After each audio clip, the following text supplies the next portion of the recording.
Yeah, so I'm Louise and I work for Dodson Horrell, so I'm the Senior Nutritionist and Product Development Manager. The myths of the horse feed world. What are some of the myths that you've heard and think, just why are you Googling that? Mr. Google maybe has a lot to answer for at times. Can I feed grass cuttings to my horse? Oh, no, I wouldn't recommend that one. Chocolate, deadly for dogs, for horses? Not necessarily deadly, but it does contain a chemical called theobromine. And then another one that we get a lot is kind of overweight horses that are lacking energy. Like I said, nutrition is complicated, but feeding should be simple. And I know I certainly am all about helping people make feeding simple. I know I've mentioned it a few times, but the world is very complicated and there's a lot of people out there giving lots of opinions. And just, I think Dodson and Horrell and our team, we're a trusted source. Reach out if you're confused and we'll help you find the way. So, Louise, thank you so much for coming on the podcast. Welcome. For all those who don't know about you and Dodson Horrell, could you give us a bit of background about yourself and your company that you've come to represent today? Yeah, so I'm Louise, or Lou, as everyone usually calls me, and I work for Dodson and Horrell, so I'm the Senior Nutritionist and Product Development Manager. But I've been horsey through and through since I was about 18 months old and first put on a horse. That's where the obsession sort of started. Yeah. And luckily, I've been really lucky and been able to combine like my passion for horses with my love of science and turn that into a career and become an equine nutritionist. Amazing. Is that something that you sort of like fell into a little bit as well? And again, these sort of things you end up falling into a field where by accident, like I did. But is that something that was quite premeditated and planned? That's always what you wanted to do. I'll be honest, no. I think when you're aged 5, I don't think you even know what an equine nutritionist is. But I did originally want to be a vet and then studied through school to go into veterinary and then went and did some work experience at a vet's and was left alone with a lady who had a cat that was being put to sleep and realised that I just wasn't cut out for the emotional side. And it's a really challenging job. And I mean, hands out to all those vets out there. I really wouldn't be able to cope with that. Yeah. So kind of had to look at different career paths. And like I said, horses, I knew I loved horses. So went and studied equine management at the Royal Ag and did my degree there. And during that, you do a 20-week placement. And I did half of it working for a stud farm with thoroughbreds. And then I did the other half working for a feed company.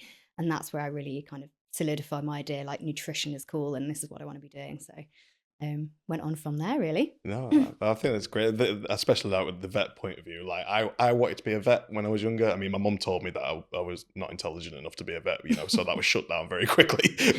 But the you have to be quite a strong person to be a vet. I think it's quite difficult because you think you do help a lot of animals, but you've also got the bad side of it as well, which is a bit upsetting. But anyway, we're here to talk about the horse nutrition today. So when we were talking before, you mentioned that you get a lot of people asking, like, how do you get into equine nutrition? Like, what is the sort of route from, what is it, from about 16? Do you have to start, or can you start later? Or Well, I think you don't have to be quite as early as 16. I think when you ask, there's not many equine nutritionists out there, being really honest. There's only a handful of really truly qualified equine nutritionists. And we've all got there through different routes. But the route that I personally took, like I said, I went and did a degree in equine management, which if you love horses is a really great option. It combines a bit of business with a bit of science and kind of helps you explore all the different avenues that might be out there for you if you want to work with horses. But like I said, when I did my placement, that's where I really kind of found that nutrition is what I want to be doing.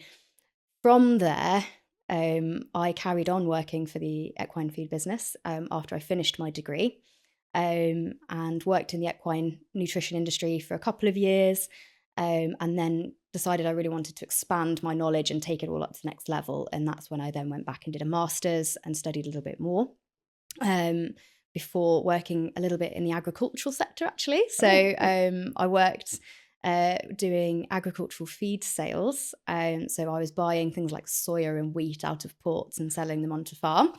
which was a completely different avenue Yeah. for me, but it was really, really interesting and gave me really good understanding of feed ingredients, which obviously doing the job I do now, a key part is understanding the ingredients that feed are made of. Yeah, So it definitely. gave me a really good foundation for that. And I was actually working on a farm at the time as well, milking cows. Wow. So You've done everything. had a very different lifestyle. But I really missed the horses. I realised after a couple of years of doing that horses was where my heart and soul was. And luckily, Dodson Horrell had a job opening at the time, and I was lucky enough to secure the job. So feel really lucky that I've really landed in my dream job, to be honest. But like I said, I've taken a few different paths to get there. Wasn't sure when I was a bit younger. Took a stumble off into agriculture, and then I found my way back into the equine side. So, Oh wow! yeah. So when you got the job at Dodson Horrell, was it like did you start off like under somebody and learning off somebody, or did you have you worked your way up the ladder and in that sort of sense? Yeah, so I started out working under our technical director, and she was fantastic. She's given me so much insight into what she was doing, and really was able to feed in her experiences and help me learn and develop from there. I started out in a fairly similar role, but I've just managed to kind of step up Yeah. over the time there. This one I find it quite interesting when you know everybody forgets about the journey you actually take to get to where you are. Everybody is like, oh, you know, they get very excited about where you are now, but the journey is actually quite long with it. Oh yeah, You know, as you with all your education, your milking cow, God knows what time you had to get over there, but like you've had a whole wealth of experience now that you're bringing to your role now, and then yeah, obviously creating products, which we're going to find out later on, and putting it all into, which is a lot of people don't. I think they forget about it, like actually how much work goes into creating these products and the experiences needed behind it to do it. yeah, definitely. I think a lot of people look at an equine nutritionist and think that you spend a lot of your time in front of a horse, petting horses, actually developing diets on yard. But actually, when you look at the role a bit more widely, like I've got to know so many things that you wouldn't even think about, things like legislation, like I mentioned about raw material specifications, about sourcing raw materials and where they come from, how sustainable are they, um, you know, there's a whole factor of things that go on in the background that need to be considered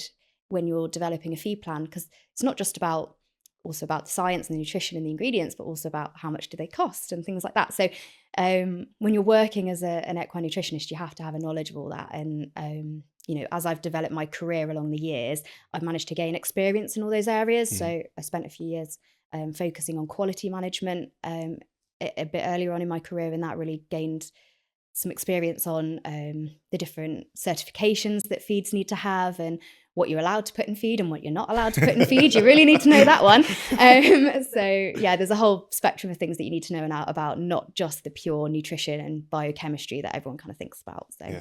Have you ever come up with like a product where you've gone, oh my God, this is amazing, and then you've gone, oh my God, it's going to be £300 for a gram?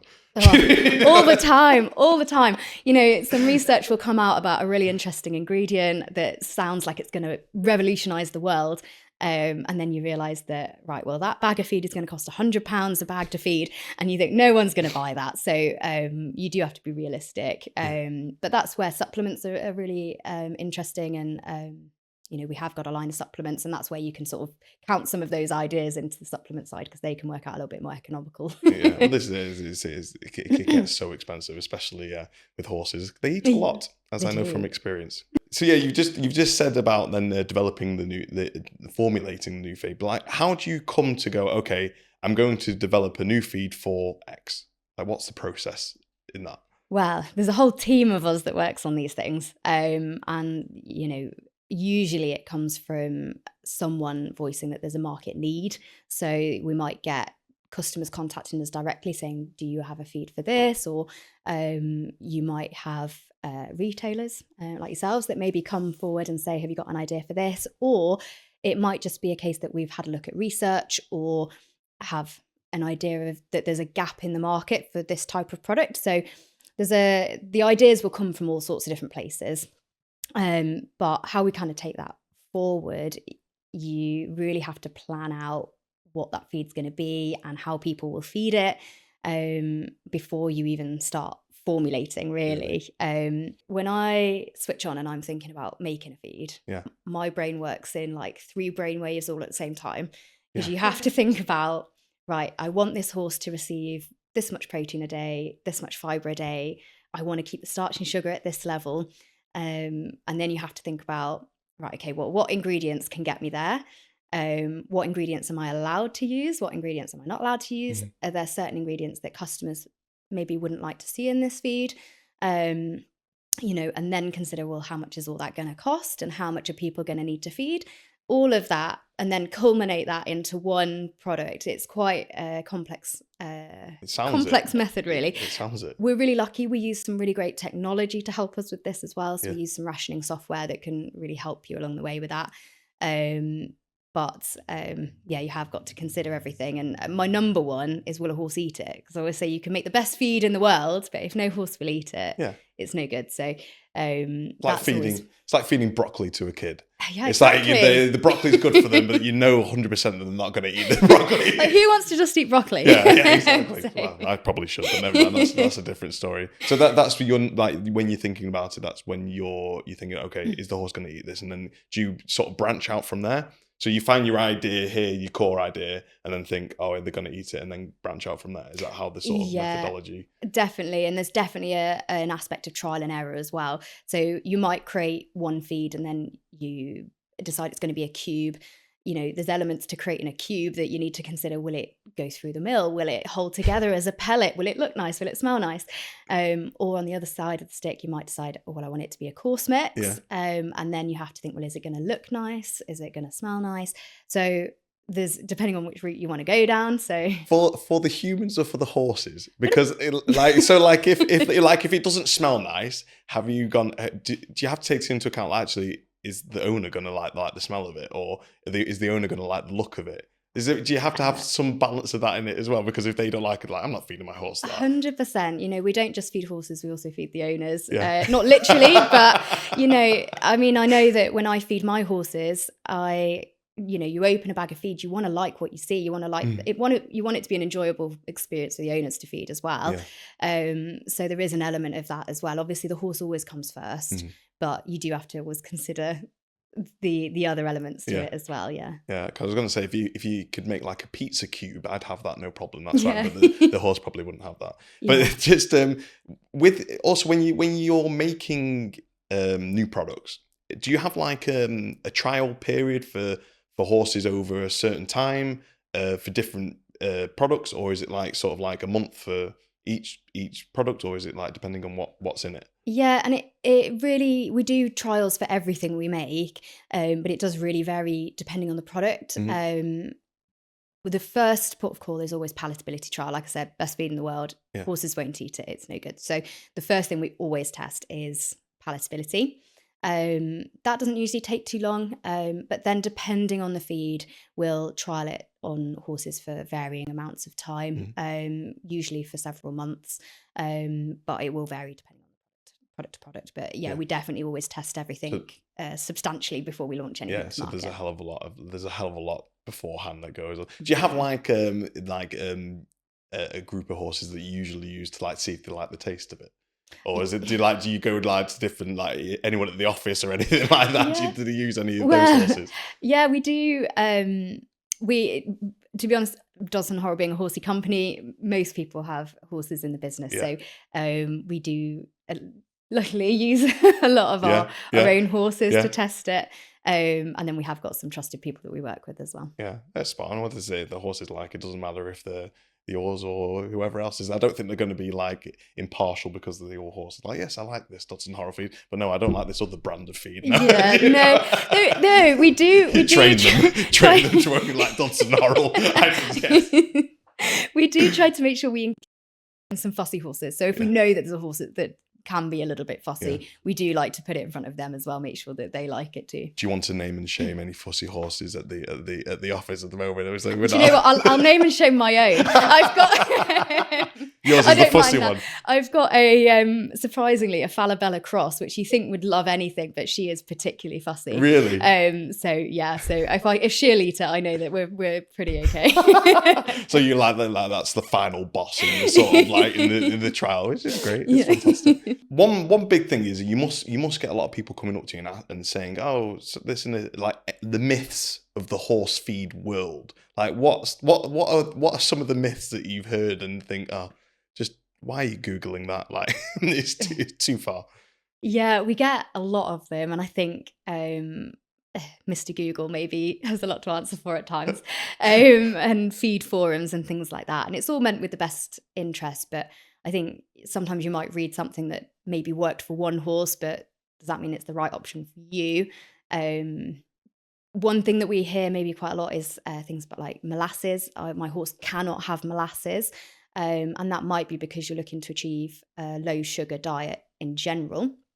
But being really honest, a lot of even our quite low calorie light feeds might contain a little bit of molasses, and that's predominantly to help with palatability. So like I said, you really want your horses to eat it, particularly if they are quite greedy horses, and so maybe really like their feed. They might not always like it without any kind of sweetness on it. So the thing I would really encourage in those instances is looking at overall sugar content of the diet. So rather than just focusing on percentages, maybe look at how much you're feeding of that feed and to work out how many grams of sugar it's going to provide.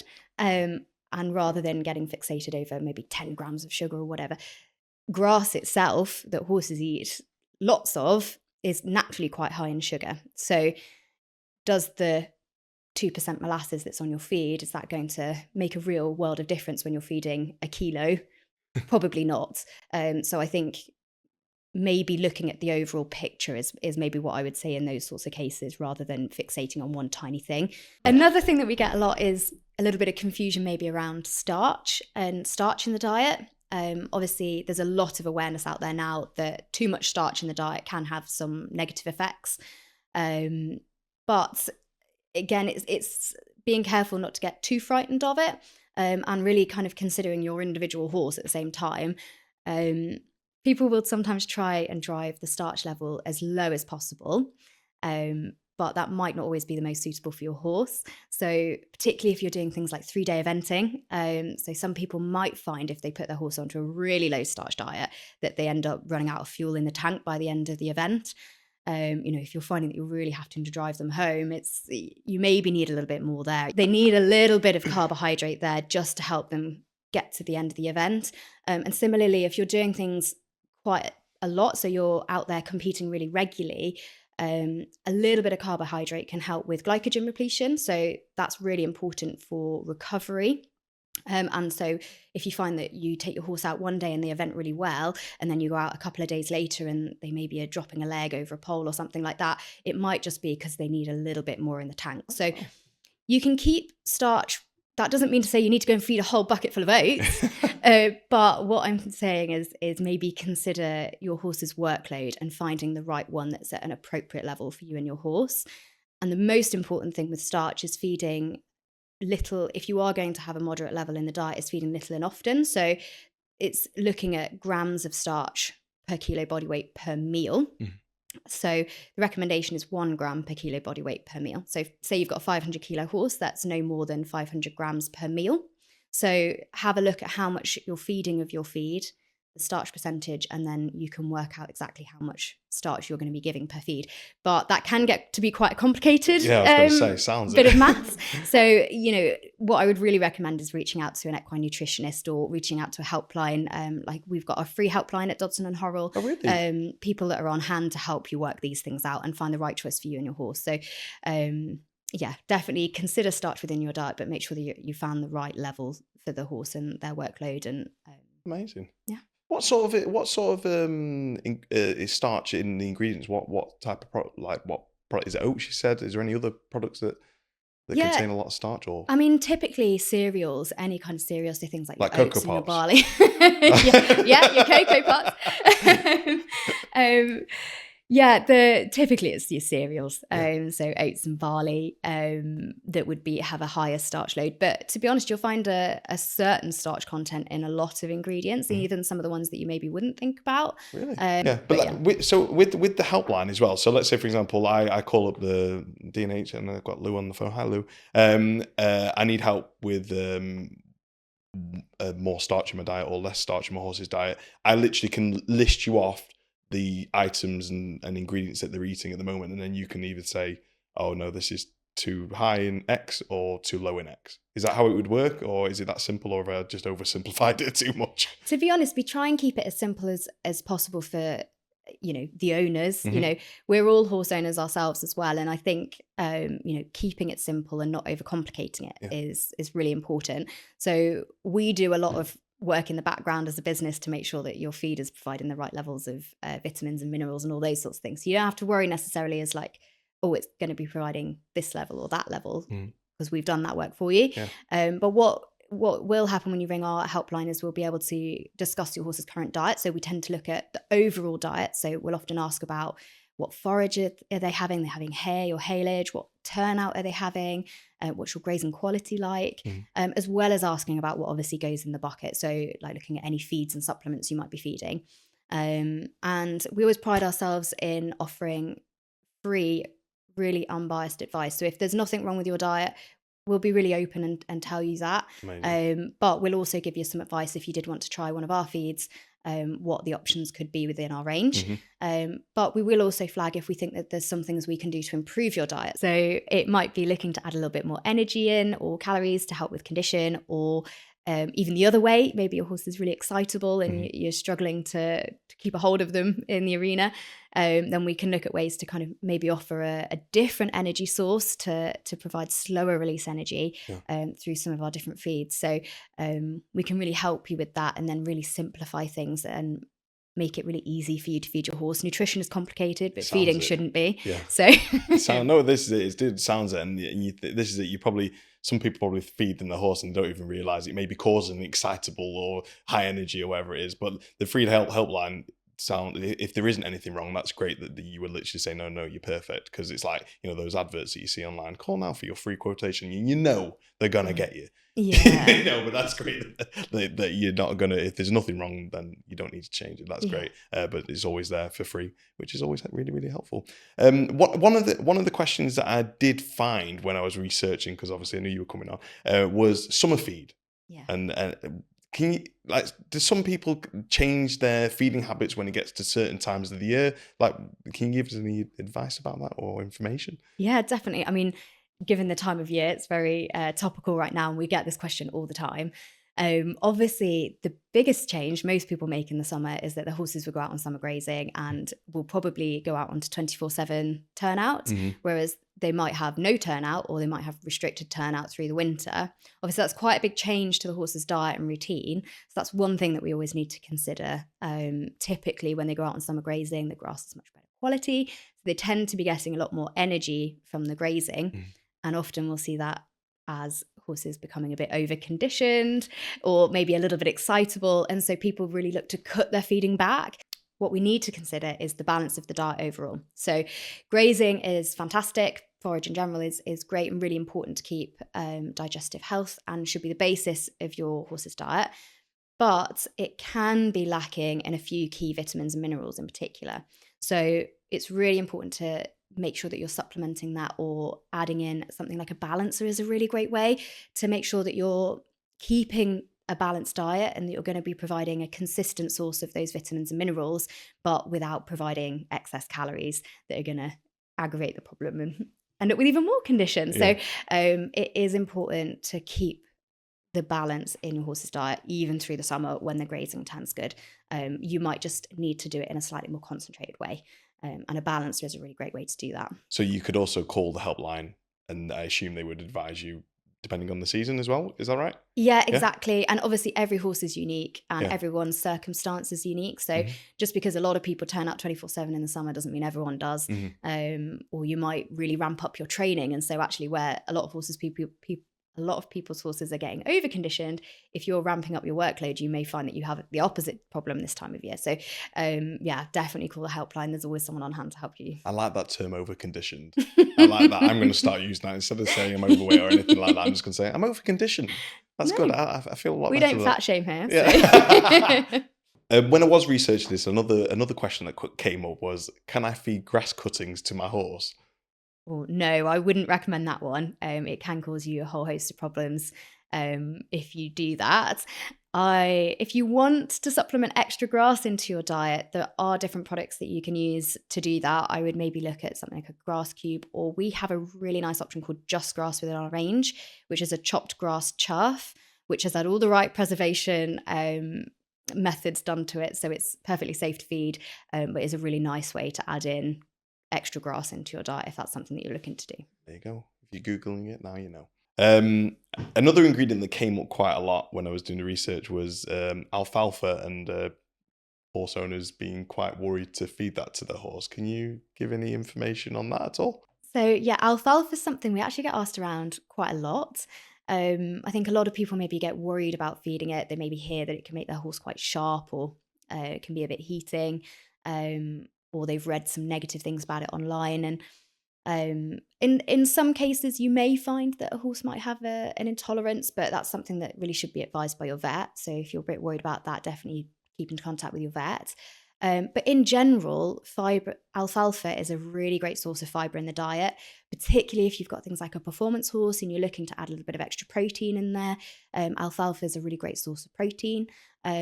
It's also a really great source of calcium as well. So if you're feeding some cereals or are looking to top up the calcium a little bit, alfalfa is a really great way to do that. But it's not something that I would be particularly worried about. It's a really great ingredient. But again, if you work with someone advising you on the diet, they'll be able to help if that's the right choice for you. That's it. Another myth debunked then. But you mentioned heating a lot. Is that something the horses need to put on in the winter, or is that what actually is that heating? Is that getting excited about something, or heating, similar to your heating in your house, means about like hot behavior, so excitable or over exuberant behavior maybe. So a similar concept. Energy is another big one that I found that a lot of people search for. My horse has got low energy. Have you got any advice on these sort of horses, these types of horses? Yeah, so that is a question we get quite a lot.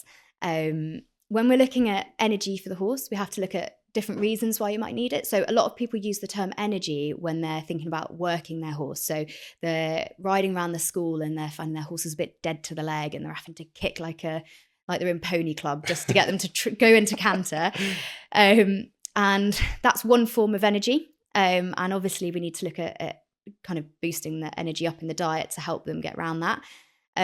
But another way of looking at energy is also horses that maybe are lacking condition. So we might need to increase the energy in the diet to help build up fat and muscle to get the horse into a better body condition. And then another one that we get a lot is kind of overweight horses that are lacking energy. And this can be a bit of a problem area because on the one hand, you've got your horse that, you want to go out competing with, but you're struggling to get into canter. But on the other hand, it's almost getting too much energy in the diet, which is why it's overweight. So it can create this really difficult area for a lot of people to navigate. And the important thing to remember is if you start adding extra energy into the diet, you're going to exacerbate the overweight problem. What we often recommend as a first port of call is trying to get the horse into a healthier body condition. So kind of trying to reduce their weight a little bit. And you'll find that their energy levels will naturally increase because they've got less weight to carry around and they're feeling more energetic. So that's our first port of call with those types of horses, is to try and get them into a healthy body condition before we look at the rest of the diet and maybe upping energy in the diet elsewhere.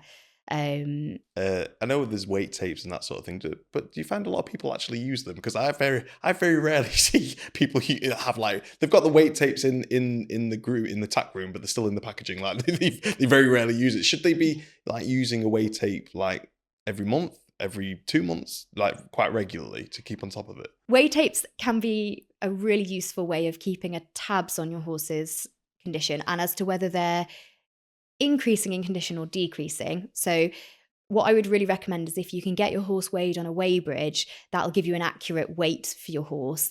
And then it's not always that easy to get them regularly weigh bridged, but put your weigh tape around them at the same time.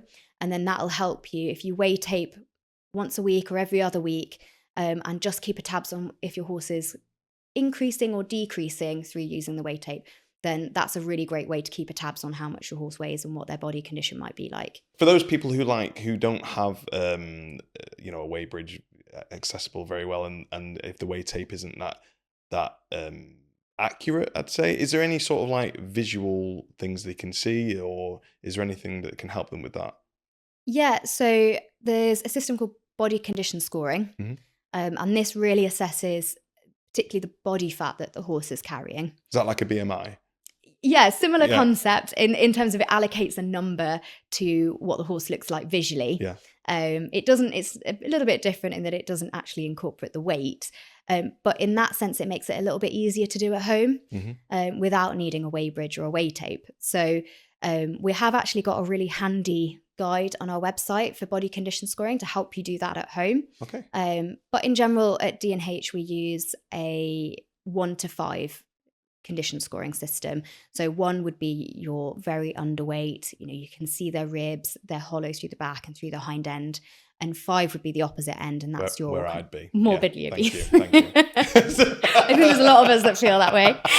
So morbidly obese on the 5 end. Yeah, on the 5 end, that's your kind of morbidly obese, and you'll see your kind of crusty neck. There'll be, you won't be able to feel any ribs at all, and they'll have that typical kind of, we call it like an apple bum or peachy bum, where they've got a real M shape as you look at them from behind. And what we want is somewhere in the middle, so your kind of ideal 3. And a really easy way to look for that is placing your hand along your horse's side and running your hand along. And when you press gently, can feel rib but not see them, you're in the right ballpark. But like I said, we've got a handy guide on our website that will help you go through all the steps to do this correctly. When people are like contacting the helpline or anything, what sort of like scores are most people in? Are they in that perfect 3, or are they on the higher end, or are they on the lower end? Being really honest, we see a lot of 4s and 5s these days. Really? And that's it's a multifactorial approach in terms of how horses have ended up like that. Grazing, people really like to offer 24/7 grazing or as much grazing as possible, but a lot of horses can be really greedy, and they just end up consuming too much. And a bit like with people, keeping yourself in a healthy body condition score, it's a balance of what you eat and what exercise you do. And so if you're looking to kind of bring your horse down the scale a little bit, then you need to consider what's going in and what exercise they're doing to kind of help reach that 3. Yeah. Do you find a lot of people like feed like high energy feed to the horse, even though they're maybe going on a hack once a week or anything, because they've heard somewhere that, oh yeah, it's a really good feed to give your horse? Yeah, I think we all feel like we might be riding around badminton one day, and so we all like to feed our horses the best. But I think a lot of people do like to feed, and we see a lot of people that really like to give a big bucket, particularly if they've got a horse that's quite greedy and maybe kicks the door a lot. Then they like to give a bucket of feed, but the horse might not always need the calories that are coming in from that. So it can be a really fine balance. And I think, again, it's something that our helpline will be able to help you with, is working out what workload your horse is in. Because obviously it's on an individual basis. You can't go, oh yeah, it's this for the global of the equestrian world. 100%. And like, I don't know, everyone that goes on a hack hacks differently. You might go out for a 20-minute plod around a field, or you might go out and do interval training or something like that. So just saying hacking 2 or 3 times a week doesn't help you decide exactly what workload that horse is in. It is really individual. Yeah. So it will be, and also probably by the sounds of it, like keep on top of like the weight side of it as well. Yeah. Especially when it came, I think it was the energy. If your horse is maybe lacking a bit too much, lacking energy, but maybe is a bit over conditioned. So like me, I'm over Yeah. conditioned. Maybe try be a bit more less conditioned. Is that right? And then that may increase the energy. Is that sort of like the Yeah, I ballpark? mean, if you think about it as relate it back to yourself, if you've ever tried to start running, you've done your couch to 5K, Yeah. you'll find it really hard to start with. You'll have to drag yourself around. But by the time you've got into that routine and you're doing it regularly, you'll find you're flying around the 5K and you don't need to stop for your walk. Yeah. And it's really similar for horses as well. So energy isn't just about what they're taking in, but it is about their fitness as well. So, when you have got a horse that's overweight, it's really important to consider workload alongside the diet. Both are really key to helping get your horse in where it should be. If we're like just going back to training, so let's say for example you have a bodybuilder who eats 3,000 calories a day, and then they have like a break for a week. They won't necessarily still be on 3,000 calories a day. So if your horse is having a 2 week, a month break, should they be on a different feed compared to if they were on a high energy diet for their event, their event that they're coming up to?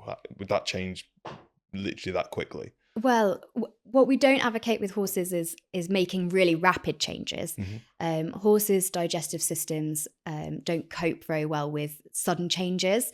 So with any changes, we recommend making them slowly over time. But definitely, if your horse is coming out of work, slowly taper that diet off. Otherwise, you will find that you'll have a horse that probably gains some weight and might even become a bit difficult to handle from the excess energy. If they're not using it, it's got to go somewhere. So we do find that, if there's event horses that take some time off through the winter, we'll taper those diets off so they can have their off season, and then we'll build them back up in the spring. So that is definitely something that we do quite regularly. Amazing. No, that's really interesting because I know a lot of people that will just keep them on the same feed and supplements throughout the whole year, even when they're not exercising, because they think they're helping the horse in some form or another, but then don't understand that why they've just bolted through a fence or becoming extremely difficult to handle. I mean, we do like to see consistency through the diet. So it's why a lot of our feeds will have a wider feeding rate. So you'll see a lot of them will be kind of 400 grams to a kilo per 100 kilos of body weight. So that means that you can go from feeding sort of 2 kilos a day all the way up to 5 kilos a day if you've got a 500 kilo horse. Right. So what we often recommend is, if you can, stay with the same feed but reduce the amount you're feeding. Just put less, but just don't cut it out. Just put less in that sort of range. Exactly. And particularly if you have got a horse that you pick up and drop off quite a bit, if you can keep that baseline consistency, it's really not it's much better for the horse's digestive system to have that consistency. But like I said, you can kind of taper that energy as and when you need to as well. Oh, that's really interesting. Yeah, I didn't know that. So obviously you hear from Dodson Horrell. Now Dodson Horrell have a massive range, but why isn't the range smaller? Why isn't it bigger? Why is it how it is, and the different categories that each feed is in? Yes, so obviously Dodson and Horrell have got quite a wide range of products. And that's so we've got something to suit every horse, really. We have a whole host of horses that we feed, and we like to think we've got something that suits everyone. And we find that a horse's requirements may change with their stage of life. So we've got a whole stud range that's catered to breeding stock and young stock. And that's because they have a slightly higher requirement for things like trace elements and minerals to support their body through growth. Yeah. But then on the other hand, we've got a leisure range to suit the horses that are on a bit less work. But then if you've got a performance horse, you need a bit more energy. So we've got a performance range. So it really depends on the individual horse and their requirements. So we have got quite a broad range to make sure that we can cater to all. But at the same time, we don't feel the need to go to the point of making a unique feed for every single horse out there. We like to think we've got it covered with the range that we've got. That would be impossible. You would having people mix their own feed. I think I wonder how, like, over the years and over the products, I wonder how much time it's taken to formulate all these products. And It must a, have been years. a lot of time. I mean, I know how much time I spend. If we're creating something, I spend a lot of time on it. So I can imagine a lot of time has been spent on the range as a whole. Have you made products where, like yourself, where you've made it and gone, this is a really good product, and actually it's never managed to make it to market for whatever number of reasons? Yeah, we do have that. I mean, as a nutritionist and a scientist, I love coming up with ideas of where I think, oh, this would be such a cool idea to fit this horse. But it may be a case that we've already got something in the range that will do the job, or maybe commercially it wouldn't be viable because it'd be too expensive or Mhm. something like that. I also read and see a lot about like restricted diets. Is that something like we're overthinking, or are horses just more sensitive than we give them credit for? I think we deal a lot with horses that need restricted diets as well, and I think it's more down to awareness more than anything else. People work a lot more with their vets these days to kind of identify if there's a reason that there may be a restricted diet that's needed, and I think that people are uh, a lot more conscious about that when they're developing a diet for their horse. If they've got a horse that's really stressy, they might be aware that that might be linked to some digestive problems. And so they may look to have a restricted diet for that reason, or they may have a native pony that they know might be prone to metabolic challenges. And in which case they might be restricting for that reason. And I think that's definitely all down to awareness. And I think that's only a good thing, really. Mhm. Um, but yeah, definitely, if you think that you have a horse that may need a restricted diet, definitely reach out for help, because it's a minefield out there with Mhm. information, all over Google and Facebook, and, everyone on the yard trying to tell you how to do things. Yeah. But definitely reach out to somewhere like our helpline, or an equine nutritionist who can help guide you through that maze, because it Yeah. really is a challenge. Well, this is what's so amazing about having someone like you on here, because you're not just someone from the yard. Like, you've genuinely got like science and information to back up what you're saying, and making these products with. Like, if there is anybody listening to, like, even if someone on the yard has mentioned to them, "Oh, try this supplement." What would you suggest that these people do? Would you suggest like call the helpline, actually see if it's actually going to be beneficial for your horse, or give it a try, or not, or just do the work, like get the knowledge first, and then go from there?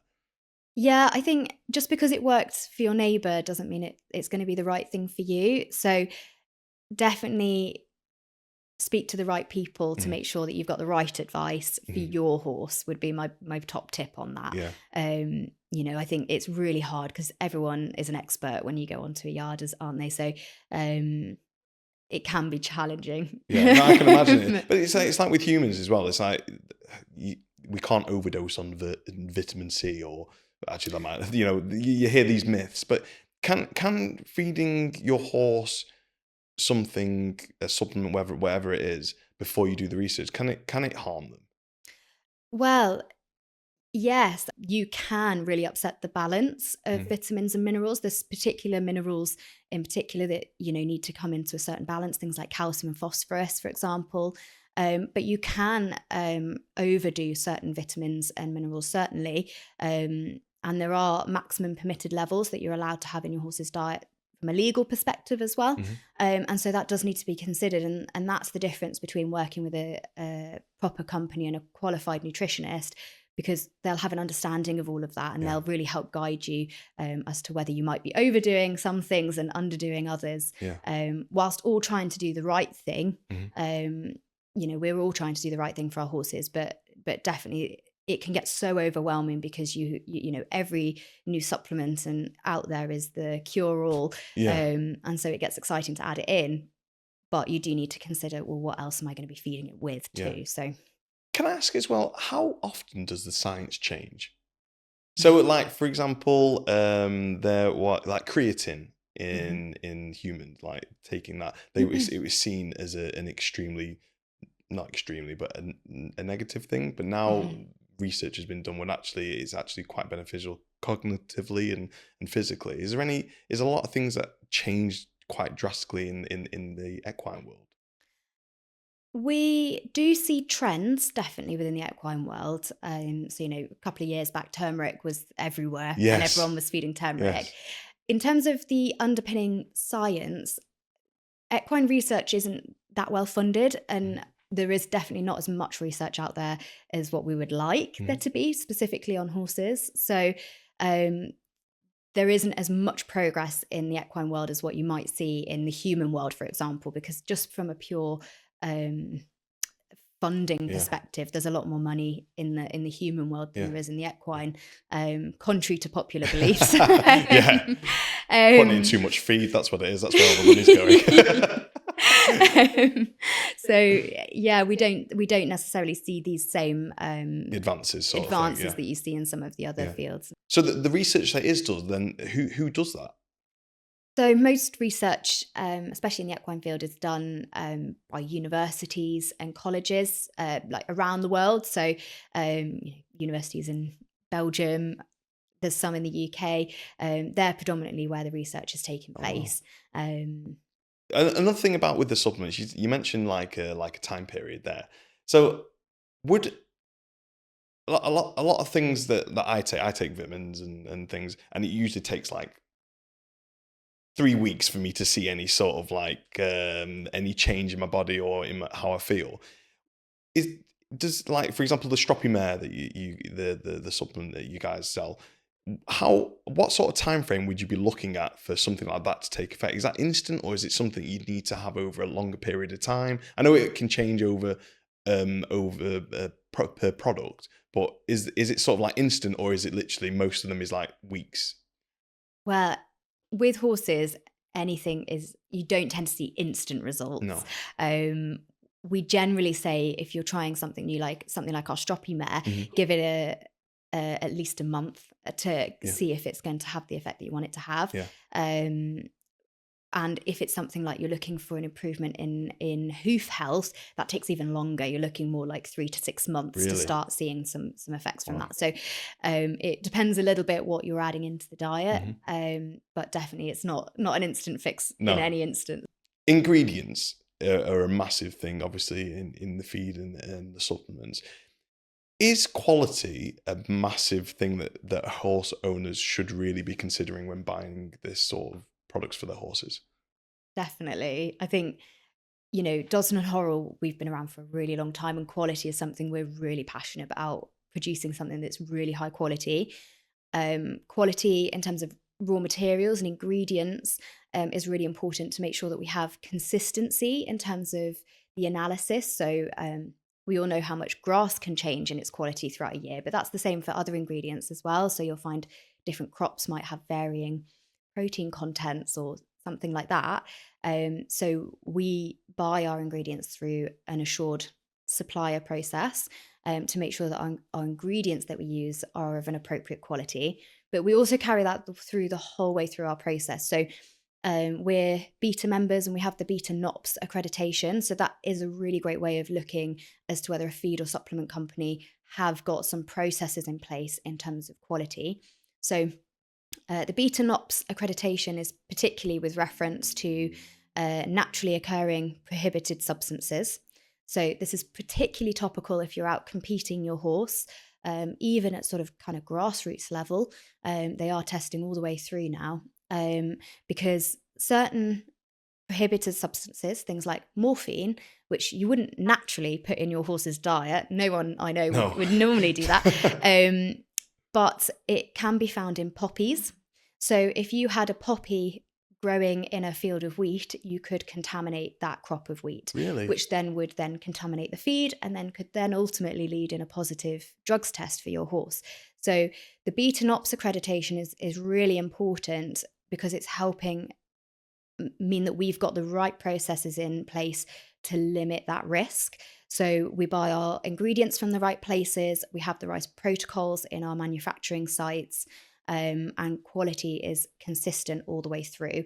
And so, like I said, if you're looking at feeds and supplements, having a look for the beta NOPS mark is a really great thing to do, whether you're competing or whether you're not competing, just because it's that kind of badge that it's being checked, it's being audited, and the quality is there. So if you are buying from a company that doesn't have this sort of accreditation, you don't even know where they might be sourcing the ingredients from. You don't even know if they're regulating that. And, there are even some instances of particularly supplements in this country where they're using ingredients that aren't even authorized for use in this country. Really? So it is really a minefield out there. But like I said, if you know that they've got the right accreditations, then you know that that's being, not only are they working really hard behind the scenes to make that happen, but it's also being checked by external bodies to make sure that they're sticking to their processes too. So it is really something I would recommend looking for with the companies that you choose to buy from. So this is something that Dodson Horrell have chosen to opt into as well. So it's not like you must do this by the government or anything. It's just an optional thing. No one forces but you. That sounds a bit odd, because you think you would want to make sure you've got that sort of trail in place to lead back to the Dodson Horrell. I see do quite a lot of campaigns over the years, and the most recent one, I assume, is this for the overconditioned horses, Slim Down campaign. Can you tell us about that? Yeah, so Slim Down is exactly what it says on the tin. It is designed to help those horses that maybe are a bit overconditioned and need to lose a little bit of weight. Do you do a human version at all? I wish I could take that. I would take that myself. Yeah, and it's designed to make it simple. Like I've said before, it can be a bit of a minefield when you're trying to feed your horse, particularly when you're trying to balance like summer grazing and things like that. Or if you have got a greedy horse that likes to kick the door and they really like a feed, but you know that you need to cut it back, Slim Down is a really great way to do that. So it's designed to be a low calorie bucket feed, but it's more than just a balancer. So a lot of people will do like a balancer with a handful of chaff, but for some horses, that's not enough. Like they look at the bowl and they go, where's the rest? So Slim Down uses a really cool ingredient actually called oat husks. So there has been a bit of confusion around the oat husks, and they are not the same as oats. So oat husks are the husk from the outside of the oat, but we don't use the cereal grain itself. We take that out and we use that elsewhere. And we just use the husky part. And the husky part is low starch, low sugar, but really high in fiber. So really great for these horses that need to lose a little bit of condition. And they're really low energy as well, but they really help bulk out the feed. So your horse gets that nice full tummy feeling, and you get that feel good factor of giving them a feed and they're happy and they're satisfied, but you're not providing lots of calories in the bucket. So it's a really great option for that, particularly at this time of year when you have got lots of horses that are starting to gain a bit of extra weight. It's a really nice option. Yeah, well, I have that issue like pretty much 12 months of the year, but that's okay. So the husk side of it, so that's literally, so you've got the oat inside, and then literally it's not the shell, but the outer layer of the oat. Is that right? Yeah, exactly. So you have to remove the outer layer to use the oats for cereals, like your porridge oats and things like that. So it's otherwise a waste product. I was just going to say, it's always been a waste product. Is that something that's been quite new? Is it quite a new thing, this, or is it? Yeah, it's a really new ingredient, and it's a really unique one to us as well at the moment. So, but yeah, like I said, it's a really great source of fiber. And otherwise would just be waste. So it's really great in terms of sustainability as well, because we've got that nice cycle of using something that would otherwise go to waste. So is that something that you had a hand in developing as well? Yeah, definitely. I was the key formulator for Slim Down. So okay. So then how? So the husk was a waste product. Did someone go, hang on, we could really do with something like that, or did somebody like stumble upon it, or is it purposely led? Or so we're really lucky that our parent company is Morning Foods, or Mornflake. You might recognise the name for your supermarket shelves with your porridges. And they have been oat millers for generations now. And it's a key reason why we now have an oat crown as part of our logo. I was just going to say, I noticed that. I like that. There's a horse and the hand as well. I like that, yeah. But that's the reason why we've got really great ingredients like these oat husks available to us now. That is really, really interesting. So you've been able to make a new product which has come out now, which is going to help, which was previously a waste product, but now is going to go and help a load of horses lose a load of weight. Yeah, winners all around. Yeah, that's great. So when we were talking about the Slim Down, which is obviously a fantastically new product which you've been part of formulating, which I'm very proud to have you here and talk about it. You also mentioned about the D&H logo, the Dodson Horrell new logo on there. So can you tell us why they've rebranded and what's it all about? Yeah, so horses are at the heart of everything D&H, and we wanted to make sure that that was really visible. So we've now got, you'll see the new horse's head incorporated into the logo, and that's really to reflect that. We really pride ourselves in providing excellence in nutrition to achieve happy, healthy horses. That's at the core of D&H. And we wanted to just make sure that our new logo sort of reflected that. It's very, very pretty, the new logo. I really, really like it. So if Dodson Horrell have rebranded the logo, is there anything else new that's coming out of Dodson Horrell at the moment? Yes, we've just launched our brand new members club.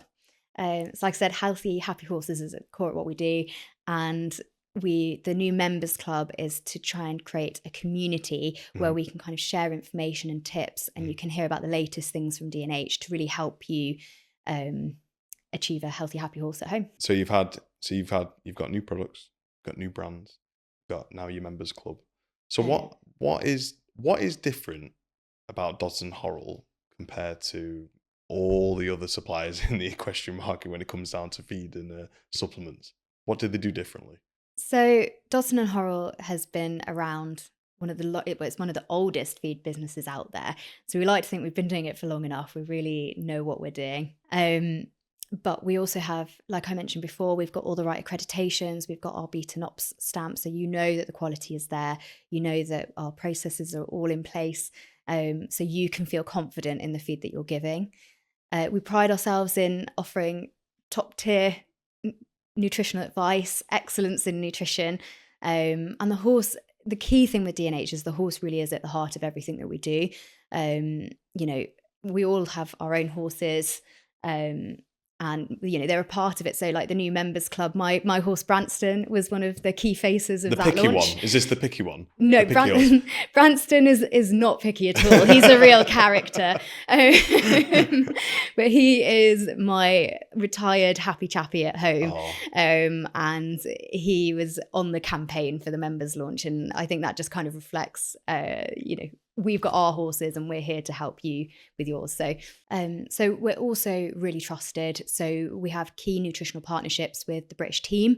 And obviously they've had some really fantastic results, particularly at the Olympics last year. Mainly down to all the feed and supplement you provided to them. Yeah. But we also have key partnerships with Stallion AI, British Riding Clubs, and the Thoroughbred Aftercare Programme as well. Wow. And these are all some really key synergies, but are really important to us.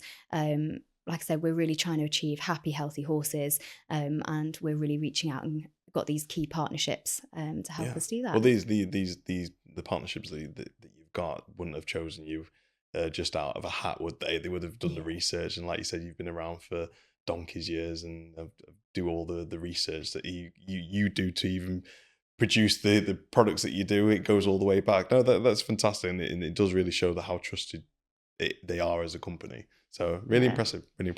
Yeah, thank you. And we value absolutely everybody that feeds D&H. And we're always on hand to help with any questions or queries. Like I said, we've got our helpline, which you can reach out on Facebook or Instagram. But we also have a WhatsApp chat system through our website as well. Okay. Which is really handy and means that you can just ask a quick question on the go, and you've got a nutritionist. It's not a bot, is it? No, we're not about AI bots. We've got a real human. A real human, Emma, who is our community nutritionist, and she is on hand to answer any of your queries at the drop of a hat. So awesome. Definitely reach out if you've got any. Obviously, through your wealth of knowledge and experience and working with horse owners, horses, the awkward ones, the not so awkward ones. I'm talking about horses, not horse owners. What's one thing that sort of like stuck out to you that oh wow, I didn't even realize that, and something that stuck with you throughout that experience? I think the biggest thing that struck me with working with horse owners, whether it's the one horse owner that has their horse at home, or whether it's the top 5-star event rider that has been doing it for years, the biggest thing I find is that there is so much confusion out there as to whether they're doing the right thing. And that's always the worry, is, are they doing the right thing? And my biggest thing in my job is trying to help people do the right thing and get things right and feel confident that they're doing the right thing for their horse. Like I said a few times, I think the world has become so treacherous and there's so many different opinions out there and so much information out there that people get a little bit overwhelmed, and think people can end up complicating things because of that. So I think it's really important that we all take that step back and try and simplify things. And I really enjoy helping people to get there. And like I said, feel confident and enjoy feeding their horses rather than feeling a bit stressed and worried about whether what they're doing is right. Yeah. So Have you just said then about like helping? Is there any stories that you remember that really have stuck in your head from someone that, you know, maybe, I don't know, a friend or a customer or whoever it is that's really stayed with you? yeah, so it wasn't a horse that I was working with directly, but a colleague had gone to see a horse that was struggling with its weight, and when the owner had disappeared, it was on a livery yard. The other people on the livery came kind of running over and said, "No, she's not telling the whole truth about what she's feeding this horse." And it turns out she was feeding it Tunnock's tea cakes as a treat. So whilst everything in the bucket was all how it should be, it was having all these sneaky treats on the side, and that was. Well, I just couldn't believe that was one of the treats that someone was giving their horse. Wow. Okay, and then what happened to this horse? Yeah, luckily we managed to get it on the straight and narrow afterwards. Thank goodness. Yeah. Speaking of which, like chocolate, deadly for dogs, for horses? Not necessarily deadly, but it does contain a chemical called theobromine, which will flag on a drugs test. So if you're out competing, definitely do not feed your horse chocolate. Really? But it's not it's also very high in sugar. So again, it's not something I would necessarily advocate as a treat. I think a healthy carrot or something like that is a much more appropriate one. I should probably take the same stance to be honest with you. Instead of chocolate, have a carrot or something. It's very easy. I did do a blog about that once, and there was so many random things. Can my horse like eat bananas? And there was like random fruit and vegetables. It's like don't give it to them. Well, there's random things you can feed. So you can feed things like bananas. They're perfectly safe. Swedes, carrots, all those sorts of things. A lot of people were feeding Brussels sprout sticks after Christmas. They're fine to feed in moderation, but if you have a lot of them, then you might get a bit of a gassy problem. As most humans do. Like with most things, it's in moderation. But yeah, for the main part, there's plenty of specific horse treats on the market. So I would stick with those just to be on the safe side. So looking ahead with horse trends and whatnot, anything coming in the future, has Dodson Horrell got anything in the pipeline that you could tell us about or share with us? Dodson Horrell have got some exciting things in the pipeline. All I can say at this point is keep your eye out for some exciting things in the future. Definitely sign up to our members club and follow us on socials, and you'll be the first to know about what's coming in the future. You're literally dangling a carrot in front of me there, like not letting me get. That's so unfair. But I'm saying keep a watch out. I won't push you. I won't push you on it. Is there anything that we haven't talked about that you wanted to talk about or mention that comes up on a regular basis to anybody watching? Yeah, I think definitely my biggest tip is feeding should be simple. Nutrition is complicated, but feeding should be easy. And that's what we're here for, is to try and make it easy for you. You know, we work with all sorts of riders from all walks of life. You know, we even work with top level riders going to the Olympics. And even they, you know, they're not experts on feeding, but that's not their job. Mm-hmm. You know, their job is to ride really well around some of the most frightening courses in the world. You know, I could never do that, you know, but that's what we're here for, is to help with the nutrition side and make it easy. You know, and they're definitely, especially in the equine world, there can be a bit of a stigma around people looking for help or maybe feeling like they don't know something, feeling like they might get judged for that. But, you know, there's no shame in reaching out for help when you need it. And definitely, you know, something like our helpline is great because you can just give them a call and it's super friendly, super open, and we'll help you with whatever problems or questions, even if you feel like it's a really silly question. You know, we get all sorts of questions. So, you know, no question is stupid or silly. You know, we're here to help everyone. No, it is. It's like, and like you said, the feeding part of it, I think, is is one of the most important things, not just for horses, but for any animal, even us.